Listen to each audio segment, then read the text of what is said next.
సమాజంలో నేరాలు ఘోరాలు కొత్త పుంతలు తొక్కుతున్నాయి. ప్రజల్లో అవేర్నెస్ వస్తుందని రోజురోజుకు కొత్త మార్గాలను అన్వేషిస్తున్నారు మోసగాళ్లు. ఏమాత్రం అలసత్వం వహించినా భారీ మూల్యం చెల్లించుకోవాల్సి వస్తుంది. తెలంగాణ రాష్ట్రంలోని నిర్మల్లో ఓ లాడ్జ్లో రిజిస్టర్లు దొంగలించారు ఇద్దరు దొంగలు. అయితే రిజిస్టర్లు తీసుకుని ఏం చేస్తారులే అని ఆ లాడ్జ్ ఓనర్ ఊరుకోలేదు. పోలీసులకు ఫిర్యాదు చేశాడు. పోలీసులు కూడా అసలు దొంగల రిజిస్టర్లు మాత్రమే ఎందుకు దొంగలించారు అని ప్రత్యేక నిఘా పెట్టి ఇద్దరు దొంగలను అరెస్టు చేశారు. విచారణలో భాగంగా దొంగలు చెప్పిన విషయాలు తెలుసుకున్న పోలీసులు కంగుతిన్నారు. భారీ మొత్తంలో ఓ వ్యక్తికి అమ్మామని చెప్పారు.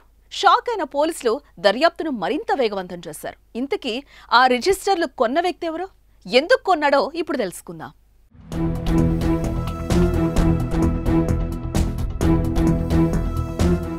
కర్ణాటక రాష్ట్రంలోని బళ్ళారి ప్రాంతానికి చెందిన రాము, విశ్వనాథ అనే ఇద్దరు నిర్మల్ పట్టణానికి బతుకు తెరువు కోసం వచ్చారు. పెయింటింగ్ పనులు చేస్తూ జల్సాలకు అలవాటు పట్టారు. సులభమైన పద్ధతుల్లో డబ్బు సంపాదించాలని ఆశపడ్డారు. ఆ సమయంలోనే బళ్ళారిలో ఉండే బసవరాజు అనే వ్యక్తి అధిక ధరలకు లాడ్జిల్లోని రిజిస్టర్లు కొంటాడని తెలుసుకున్నారు. తమ సొంత ఊరు వెళ్లి అతడితో డీల్ మాట్లాడుకున్నారు. గడిచిన 6 నెలల్లో వరంగల్, ఆదిలాబాద్ పట్టణాల్లో పలు లాడ్జిల్లో రిజిస్టర్లు దొంగలించారు. అయితే ఆ లాడ్జ్ ఓనర్లు ఎవరూ పోలీస్ కంప్లైంట్ చేయలేదు. కానీ ఈ నెల 27వ తేదీన నిర్మల్ పట్టణంలోని సత్యం లాడ్జ్లో దూరిన దుండగులు 2 రిజిస్టర్లు, కౌంటర్లోని 2000 ఎత్తుకెళ్లారు. అయితే 2000 కదా అని సత్యం లాడ్జ్ ఓనర్ ఊరుకోలేదు.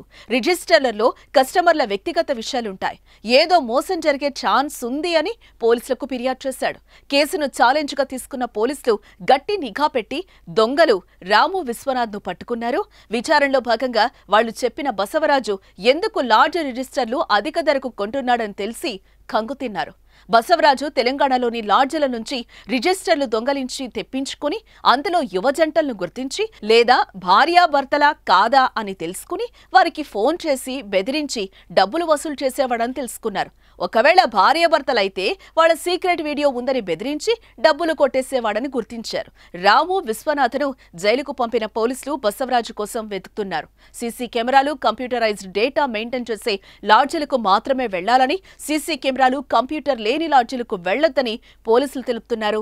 ఏదేమైనా మోసగాళ్లు రోజుకో కొత్త తరహాలో మోసాలకు పాల్పడుతూ ఉండటం ఇప్పుడు ప్రతి ఒక్కరిని కలవరపెడుతోంది. మన నిర్మల్ పట్టణానికి వచ్చి ఒక లాడ్జిలో వీళ్ళు లోపలికి వెళ్ళి ఆ లాడ్జిలో ఉన్నటువంటి రిసెప్షన్లో ఉన్న వాళ్ళని మాకు పైన రూమ్స్ చూపించమని చెప్పి ఒక వ్యక్తి పైకి వెళ్ళి, అదేవిధంగా వెళ్ళే క్రమంలో రెండవ వ్యక్తి అయినటువంటి విశ్వనాథ్ అక్కడ ఉన్నటువంటి రిసెప్షన్ రిజిస్టర్ని, అదేవిధంగా కౌంటర్లో ఉన్నటువంటి 2000 రూపాయలని దొంగిలించడం జరిగింది. వీళ్ళ యొక్క మోడస్ ఆపరేండి ఏంటంటే, ఈ లాడ్జ్ యొక్క రిసెప్షన్ రిజిస్టర్లు ఎక్కడైతే లాడ్జ్లు ఉంటాయో ప్రైవేట్ లాడ్జెస్, ఆ లాడ్జ్లలోకి వెళ్ళి అక్కడ ఉన్నటువంటి రిసెప్షన్ రిజిస్టర్లని దొంగిలించి అందులో ఉన్న డబ్బులు కూడా దొంగిలిస్తారు. ఈ రిసెప్షన్ రిజిస్టర్లతోని అందులో ఉన్నటువంటి ఫోన్ నెంబర్స్, అదేవిధంగా అడ్రస్ పర్టికులర్స్ వాళ్ళకి ఫోన్లు చేసి వాళ్ళని బ్లాక్మెయిల్ చేస్తూ వాళ్ళ దగ్గర డబ్బులు తీసుకుంటూ ఉంటారు. ఈరోజు వారిని రిమాండ్ తరలించడం జరుగుతుంది.